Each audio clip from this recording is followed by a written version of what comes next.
Hello students, welcome to today's class. तो student, आज के इस वीडियो में हम कंप्लीट करेंगे क्लास 8 के कंप्यूटर के चैप्टर 2 के क्वेश्चन आंसर्स को, जो कि है इमर्जिंग ट्रेंड्स। और इस चैप्टर को मैं आपको ऑलरेडी एक्सप्लेन कर चुका हूं। तो कुछ बच्चों के मेरे पास मैसेज आए थे कि सर इस चैप्टर के क्वेश्चन आंसर करा दीजिए, तो मैं जो है यहाँ पे क्वेश्चन आंसर आपको करा रहा हूँ। तो चलिए आज की इस वीडियो को स्टार्ट करते हैं और डिस्कस करते हैं इस चैप्टर के क्वेश्चन आंसर्स को। सबसे पहले यहाँ पर डिस्कस करने वाले हैं हम मल्टीपल चॉइस क्वेश्चन को। तो बात करते हैं पहले क्वेश्चन की। देखिए यहाँ पहले क्वेश्चन में बोला जा रहा है, dash is the amount of time needed to send data from one computer to another in a network। कहने का मतलब यह है कि उस अमाउंट ऑफ टाइम को क्या बोला जाता है जो कि लगता है डेटा को सेंड करने में एक कंप्यूटर से दूसरे कंप्यूटर में, एक नेटवर्क में। तो इस चीज़ को बोला जाता है लेटेंसी। मतलब कि यहाँ पे जो बी ऑप्शन दे रखा है ये इसका करेक्ट आंसर हो जाएगा। बात करते हैं क्वेश्चन नंबर 2 की। इसमें बोला जा रहा है, dash is a popular app that uses augmented reality. मतलब कि यहाँ पे कुछ ऑप्शंस दे रखे हैं, तो इनमें से कौन सा ऐसा एप्लीकेशन है जो कि आर्गुमेंटेड रियलिटी को यूज़ करता है। तो ऑप्शंस आपके सामने यूट्यूब VR, बी है टाइटन स्पेस और सी है लैंग्वेज लर्निंग ऐप मॉडली। तो इसका आंसर हो जाएगा सी, लैंग्वेज लर्निंग एप्लीकेशन मॉडली। ये जो है आर्गुमेंटेड रियलिटी का यूज़ करता है। बात करते हैं क्वेश्चन नंबर 3 की। इसमें बोला जा रहा है, dash is a storage place where different types of knowledge is stored by various experts in the same domain। Basically कहने का मतलब यह है कि उस स्टोरेज प्लेस को आप क्या कहेंगे जहाँ पे कि जो है नॉलेज को स्टोर करके रखा जाता है डिफरेंट एक्सपर्ट से कलेक्ट करके। ऑप्शन ए है डेटाबेस, बी है इमेज बेस और सी है नॉलेज बेस। तो इसका करेक्ट आंसर हो जाएगा सी, नॉलेज बेस। इसको बोला जाता है नॉलेज बेस। बात करते हैं क्वेश्चन नंबर 4 की। इसमें बोला जा रहा है, इन blockchain information is stored in. मतलब कि ब्लॉकचेन में जो है इन्फॉर्मेशन किस फॉर्म में स्टोर होती है। तो ऑप्शन ए है ब्लॉक्स, बी है टेबल और सी है कॉलम्स। तो इसका करेक्ट आंसर हो जाएगा ए, ब्लॉक्स। ब्लॉकचेन टेक्नोलॉजी में ब्लॉक्स की फॉर्म में जो है इन्फॉर्मेशन स्टोर होती है। बात करते हैं क्वेश्चन नंबर 5 की। One advantage of as computing is. मतलब कि एज कंप्यूटिंग का एक एडवांटेज क्या होता है। तो ऑप्शंस आपके सामने डेटा इंडिपेंडेंस, बी है इनक्लोज सिस्टम और सी है लेस हार्डवेयर रिक्वायरमेंट। तो इसका करेक्ट आंसर हो जाएगा सी, लेस हार्डवेयर रिक्वायरमेंट। तो इस तरीके से कंप्लीट होगा इस चैप्टर के मल्टीपल चॉइस क्वेश्चन। अब बात करते हैं इस चैप्टर के फिल इन द ब्लैंक्स की। तो यहाँ पर डिस्कस करते हैं पहले फिल इन द ब्लैंक को। इसमें बोला जाए है, dash of a network as the amount of data that can be sent over a network within a stipulated time. कहने का मतलब यह है कि उस टर्म को क्या बोला जाता है जिसमें कि एक पर्टिकुलर टाइम में कुछ अमाउंट ऑफ डेटा सेंड किया जाता है। तो इस चीज़ को बोला जाता है बैंडविड्थ। इसका आंसर हो जाएगा बैंडविड्थ। बात करते हैं क्वेश्चन नंबर 2 की। इसमें बोला जा रहा है, and dash extract knowledge from the knowledge base. मतलब कि कौन जो है नॉलेज बेस में से नॉलेज को एक्सट्रैक्ट करता है। तो इसका आंसर हो जाएगा एक्सपर्ट सिस्टम। ये काम जो है एक्सपर्ट सिस्टम का होता है। बात करते हैं क्वेश्चन नंबर 3 की। इसमें बोला जा रहा है, dash is an architecture where the data is process at the source of data collection. कहने का मतलब यह है कौन सा ऐसा आर्किटेक्चर है जिसमें कि जहाँ पे डेटा कलेक्शन होता है वहीं पे डेटा प्रोसेस होता है। तो इसका आंसर हो जाएगा यहाँ पे एज कंप्यूटिंग। एज कंप्यूटिंग में जो ये काम होता है। बात करते हैं क्वेश्चन नंबर 4 की। इसमें बोला जा रहा है, blockchain provides the crypto currency dash. मतलब कि ब्लॉकचेन टेक्नोलॉजी कौन सी क्रिप्टो करेंसी को जो है प्रोवाइड करती है। तो इसका आंसर हो जाएगा बिटकॉइन। बिटकॉइन जो है क्रिप्टो करेंसी है जो कि होती है ब्लॉकचेन टेक्नोलॉजी पे बेस्ड।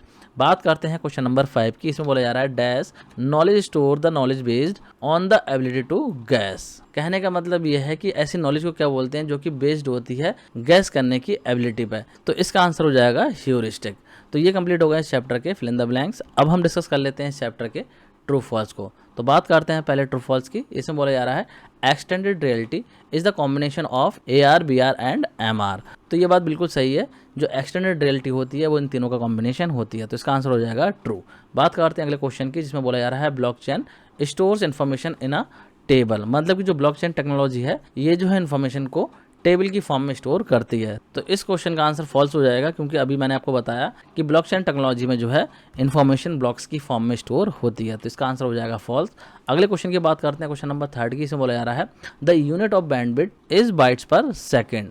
मतलब कि जो बैंडविड्थ की यूनिट होती है वो बाइट्स पर सेकंड होती है। तो इस क्वेश्चन का भी आंसर फॉल्स हो जाएगा, क्योंकि ये जो है बाइट्स पर सेकंड नहीं होती है, ये होती है बिट्स पर सेकंड। तो इसलिए इसका आंसर हो जाएगा फॉल्स। बात करते हैं क्वेश्चन नंबर 4 की। इसमें बोला जा रहा है, blockchain is a distributed database. मतलब कि जो ब्लॉकचेन होता है वो डिस्ट्रीब्यूटेड डेटाबेस होता है। तो ये बात बिल्कुल सही है। इसका आंसर हो जाएगा ट्रू।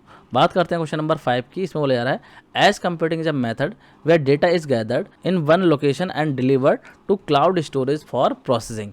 मतलब कि एज कंप्यूटिंग जो है ऐसा मेथड है जहाँ पे कि डेटा को एक लोकेशन पे गैदर किया जाता है और डिलीवर किया जाता है क्लाउड स्टोरेज पे प्रोसेसिंग के लिए। तो ये बात बिल्कुल गलत है। तो इसलिए इस क्वेश्चन का आंसर हो जाएगा फॉल्स। तो ये कंप्लीट हो गया इस चैप्टर का सी सेक्शन जिसमें कि ट्रू फॉल्स थे। अब बात कर लेते हैं इस चैप्टर के डी सेक्शन की जिसमें कि कुछ क्वेश्चंस हैं जिनके कि आपको आंसर लिखने हैं। तो चलिए बात कर लेते हैं। पहला क्वेश्चन है what do you understand by extended reality, कि एक्सटेंडेड रियलिटी से आप क्या समझते हैं। तो चलिए बात करते हैं इसके आंसर की। देखिए एक्सटेंडेड रियलिटी की अगर हम बात करें तो ये क्या है, एक अम्ब्रेला टर्म है जिसके अंदर जो है बहुत सारी इमर्सिव टेक्नोलॉजी आ जाती हैं, जैसे कि आर्गुमेंटेड रियलिटी हो गई, वर्चुअल रियलिटी हो गई एंड मिक्स रियलिटी हो गई। ये सारी रियलिटी मिलकर जो है फॉर्म करती हैं एक्सटेंडेड रियलिटी को। तो इस तरीके से हो जाएगा इस क्वेश्चन का आंसर। बात करते हैं क्वेश्चन नंबर 2 की। क्वेश्चन नंबर 2 में बोला जा रहा है define blockchain, write an application where the concept of blockchain is being use. मतलब कि ब्लॉकचेन को आपको यहाँ पे डिफाइन करना है कि ब्लॉकचेन क्या होता है और इसका एक एप्लीकेशन भी आपको बताना है कि कहाँ पे जो है ये यूज़ हो रही है। तो ब्लॉकचेन की अगर हम बात करें, ब्लॉकचेन जो है वो क्या है, एक डिस्ट्रीब्यूटेड डेटाबेस है जहाँ पे कि डेटा को शेयर कर दिया जाता है नोड्स के बीच में एक नेटवर्क में। नोड्स का मतलब है यहाँ पे कंप्यूटर से, मतलब कि एक नेटवर्क में कंप्यूटर्स के बीच में जो है डेटा को शेयर कर दिया जाता है। तो इस कॉन्सेप्ट को जो है ब्लॉकचेन बोला जाता है। और ब्लॉकचेन में इंफॉर्मेशन जो होती है इलेक्ट्रॉनिकली डिजिटल फॉर्मेट में स्टोर होती है। तो ये तो बात हो गई कि ब्लॉकचेन टेक्नोलॉजी है क्या। अब बात करते हैं इसके एप्लीकेशन की। तो ब्लॉकचेन टेक्नोलॉजी को जो है बैंकिंग एंड फाइनेंस सेक्टर में यूज़ किया जा रहा है, जिससे कि जो कस्टमर्स हैं वो अपने ट्रांजैक्शन को विदिन अ सेकेंड देख सके। तो इस तरीके से बैंकिंग एंड फाइनेंस के सेक्टर में जो है ब्लॉकचेन टेक्नोलॉजी को इंप्लीमेंट किया जा रहा है। तो ये हो जाएगा इस क्वेश्चन का आंसर। बात करते हैं अगले क्वेश्चन की जो कि है क्वेश्चन नंबर 3। क्वेश्चन नंबर 3 में बोला जा रहा है what are the components of an expert system, कि एक्सपर्ट सिस्टम के कंपोनेंट क्या होते हैं। तो चलिए बात करते हैं। एक्सपर्ट सिस्टम के जो है मेनली 3 कंपोनेंट होते हैं। पहला होता है यूजर इंटरफेस, दूसरा होता है इंटरफेस इंजन जिसको कि रूल्स ऑफ इंजन भी कह सकते हैं, और थर्ड होता है नॉलेज बेस। तो इस तरीके से 3 कंपोनेंट होते हैं। तो आई होप आप लोग को ये क्वेश्चन भी क्लियर हो गया होगा। बात करते हैं अगले क्वेश्चन की जो कि क्वेश्चन नंबर 4। इसमें बोला जा रहा है डिफाइन मिक्स रियलिटी, कि मिक्स रियलिटी क्या होती है। तो मिक्स रियलिटी की अगर हम बात करें तो मिक्स रियलिटी जो है कॉम्बिनेशन है आर्गुमेंटेड रियलिटी का एंड वर्चुअल रियलिटी का। और मिक्स रियलिटी में जो है यूजर क्या कर सकता है, इंटरेक्ट कर सकता है रियल वर्ल्ड से और साथ ही साथ वर्चुअल वर्ल्ड से भी। मतलब कि एक ही टाइम पे रियल वर्ल्ड और वर्चुअल वर्ल्ड दोनों से इंटरेक्ट किया जा सकता है मिक्स रियलिटी में। आई होप आप लोग को क्वेश्चन भी क्लियर हो गया होगा। तो ये कंप्लीट हो गया है डी सेक्शन। अब बात कर लेते हैं ई सेक्शन की जिसमें कि कॉम्पिटेंसी बेस्ड क्वेश्चन दे रखा है। तो इसको भी डिस्कस कर लेते हैं। बेसिकली अगर मैं आपको इस क्वेश्चन को शॉर्ट में एक्सप्लेन करूं तो यहाँ पे बोला जा रहा है कि एक्स के नाम से कंपनी है जो कि ऑटोनोमस कार बनाती है, जहाँ पे कि जो कार है वो रियल टाइम डेटा को जो है अपने एम्बेडेड नेटवर्क से उठाती है, जैसे कि रोड की कंडीशन के बारे में, कहाँ पे रोड कैसा है। तो इस तरीके का डेटा जो है वो एम्बेडेड नेटवर्क से उठाती है। लेकिन ये डेटा जो है कार तक प्रॉपर तरीके से टाइमली नहीं पहुंच पा रहा है। मतलब कि कह सकते हैं कंजेशन की सिचुएशन यहाँ पे क्रिएट हो रही है और इसकी वजह से जो है रोड पे एक्सीडेंट हो सकते हैं। तो आपको बता रहा है कि ऐसी कौन सी कंप्यूटिंग का यहाँ पे यूज़ किया है जिससे कि जो है एक्सीडेंट को अवॉइड किया जा सके। तो चलिए बात करते हैं आंसर की।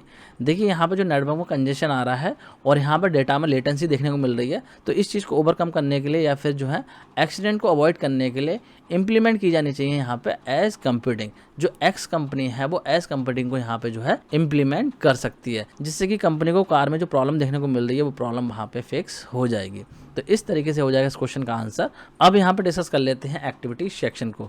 यहाँ पे देखिए इस तरीके से match the following activity section दे रखा है जिसमें कि कॉलम ए है और कॉलम बी है। तो यहाँ पे जो है बस आपको मैचिंग करनी है। तो चलिए बात करते हैं। कॉलम ए में फर्स्ट पॉइंट दे रखा है you got a reminder to take medicine. तो इसको आप किससे मैच करेंगे, इसको आप मैच करेंगे डी वाले से जहाँ पे लिखा हुआ है स्मार्ट हेल्थ, क्योंकि इस तरीके के रिमाइंडर जो है स्मार्ट हेल्थ जो गैजेट्स आते हैं उसमें होते हैं। बात करते हैं अगले पॉइंट की। इसमें दे रखा है you got an SMS alert that you forget to lock the door. मतलब कि आपको SMS आता है कि आप जो है दरवाजा लॉक करना भूल गए हैं। तो ये जो है किस तरीके की टेक्नोलॉजी का एग्जाम्पल है। तो यहाँ पे इसको मैच करेंगे आप सी वाले पॉइंट से जो कि है होम ऑटोमेशन। बात करते हैं अगले पॉइंट की जिसमें कि बोला जा रहा है you got an SMS alert that parking space is available near your block. मतलब कि आपको इस तरीके का SMS आता है कि पार्किंग का जो स्पेस है वो अवेलेबल है आपके ब्लॉक के पास में। तो ये किस टाइप की टेक्नोलॉजी से यहाँ पर रिलेट करेगा। तो इसको मैच करेंगे आप ए वाले ऑप्शन से जो कि है स्मार्ट पार्किंग। बात करते हैं फोर्थ वाले पॉइंट की। इसमें बोला जा रहा है U turn off your LED TV from your wrist watch. मतलब कि अगर आप जो है अपने रिस्ट वॉच से जो है LED TV को टर्न ऑफ करते हैं तो ये किस टाइप की टेक्नोलॉजी का एग्जाम्पल हो जाएगा। ये एग्जाम्पल हो जाएगा स्मार्ट बियरेबल का। मतलब कि जो बी वाला ऑप्शन है उससे इसको मैच कर देंगे। तो इस तरीके से आपकी मैचिंग रहेंगी। आई होप आप लोग को क्लियर हो गई होंगी। तो स्टूडेंट इसी के साथ जो है इस चैप्टर के जितने भी क्वेश्चन थे वो सारे मैंने आपको करा दिए हैं। आई होप आप लोग को सारे क्लियर हो गए होंगे। तो स्टूडेंट आज के इस वीडियो में इतना ही। Thanks for watching.